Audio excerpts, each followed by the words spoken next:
I love Tim Black TV, all of them. Um, I was one of the day one subs, and it's just amazing how, if I remember correctly, he was a Democrat, hardcore at first, right? Excuse me.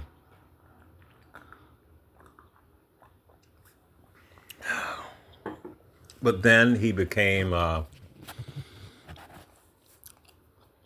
realist. He realized that both parties are doing nothing for us and whatnot. And it's like you have to wake up. And he has also woken up with this Pan-African hustle, because that's exactly what it is. It's a hustle. It is another religion that is forced upon us by preachers like Umar Johnson, right? A man who's been begging money for 15 years and has nothing to show for it and claims that he's broke. He has all these degrees, but he refuses to go to work and get a damn job. It's insane. Seemingly every week there's a new scandal. He doesn't have any relationship with his children. Every woman he gets with is either scamming on him, and this guy is an unstable piece of shit. This is who he is, and he's the head of the Pan African religion in America, and it's a failed religion. Like Jeebus, it's a failed religion. It never produces anything. If Jeebus is saving you, how come you're broke, you're poor, you're on Section 8, your whole entire family been on Section 8? What the hell is Jeebus saving you from? But I won't go into that. I know y'all get tired of hearing that. So, but let me proceed. I haven't even finished the video, but all the points that he is making is 100% correct. My mother raised us on Italian food. I'm going to have to call her tomorrow. I keep saying I'm going to call her and ask her, why did she do this? Because and she's a master cook. And she's the reason why I love Italian. She made it all: veal parm, chicken parm, veggie parm, spaghetti. I think she tried Yankee before, and I didn't like it. I don't like Yankee to this day. But just about everything else, I don't eat chicken anymore. My mother is a master. And not only that, she always had us trying different foods from different nationalities. Chinese food is everywhere in New York City, and everything else. We would just go and try it. If it was there, we would try it. And I just saw something just this recently, because a bunch of people, Trump was recently in Scotland, so, and I digress. I don't know anything about Scottish history, but I looked up Ireland because there is an Irish gentleman that I know, and I started looking at the food, and I was like, wow, it looks really good. Because there is this, I saw a clip on TikTok. That's how I got into the whole. Is I have eaten just about everything. I've had a Japanese, I've had Thai, I've had Chinese, I've had Filipino, of course soul food, because I'm FBA. I'm raised on that. Jamaican food.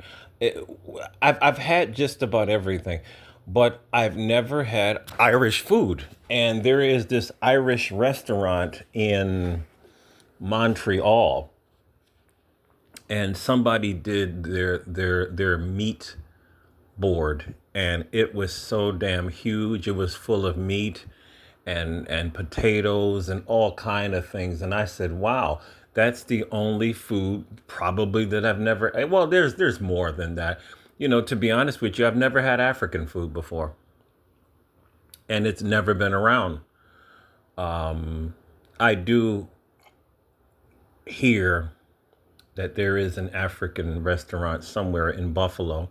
I'd have to look it up. I'm not really going out of my way anymore for this anymore.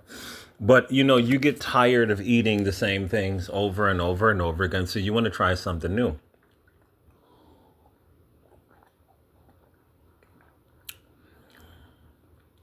So this boycotting stuff is not new. Let's get to the damn point. This boycotting stuff is not new. We eat everybody's food. We will go into everybody's businesses and try this or buy their clothes. Hey, I like that shirt. You think I can buy that? Yeah, no, I want your money. Yeah, you can buy this African dashiki. I don't give a shit. Buy it. I was always curious about wearing an African dashiki. I always thought it looked cool. Right? So we had this Jamaican woman maybe 5, 6 years ago in my community, and she started a Jamaican restaurant, and she actually got featured on the local news, right? A Jamaican woman from Jamaica, and she's a, I don't know if they said she was an American citizen, but they said that this was going to be the first Jamaican restaurant in our area, and if I remember correctly, it was.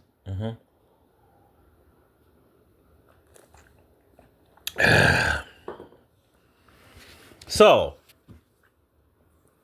the FBA locals, which were her only customers, because we don't have a lot of Jamaicans in my small New York State city. We don't. We have a handful of Jamaican people that live here. I'd probably say probably around 20. It ain't that many of them, right?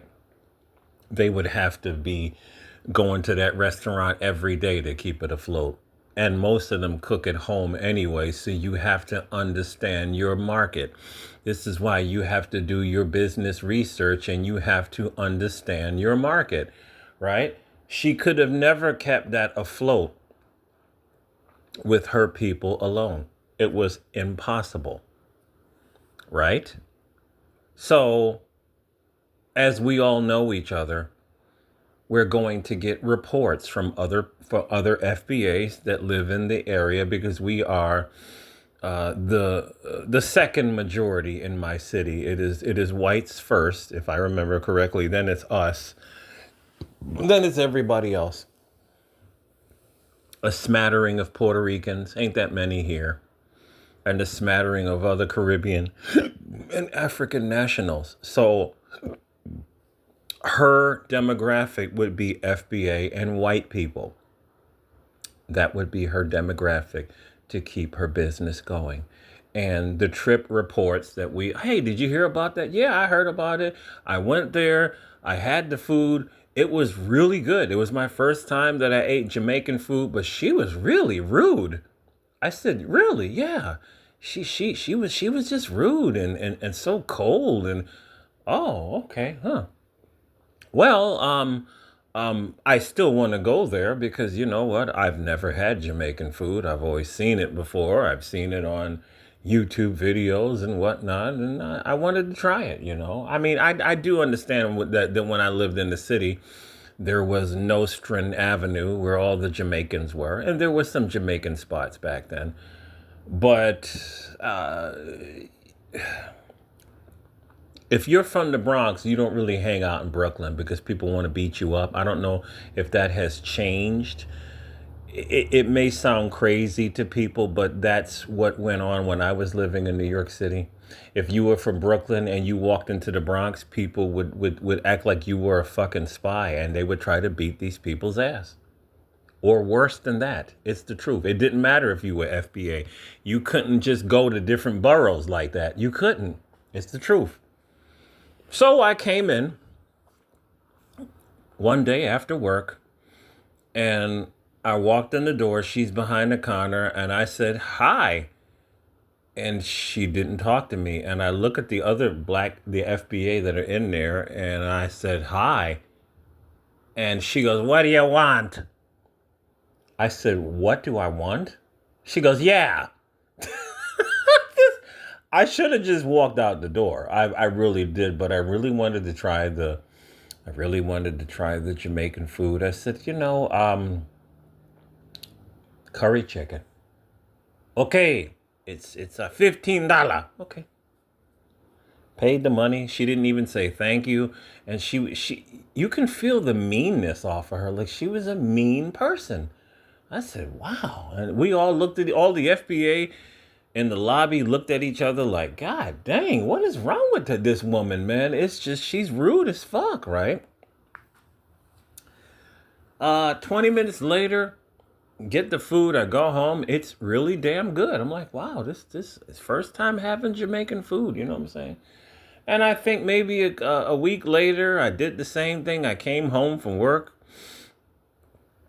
and I said, walked in the door. Hello, how you doing? She did the same thing. What do you want? I said, good Lord. And I said, I want curry goat. That's what I want. I want some curry goat. And I said, could you make the curry very spicy? And she goes, no. And I said, why did you say no?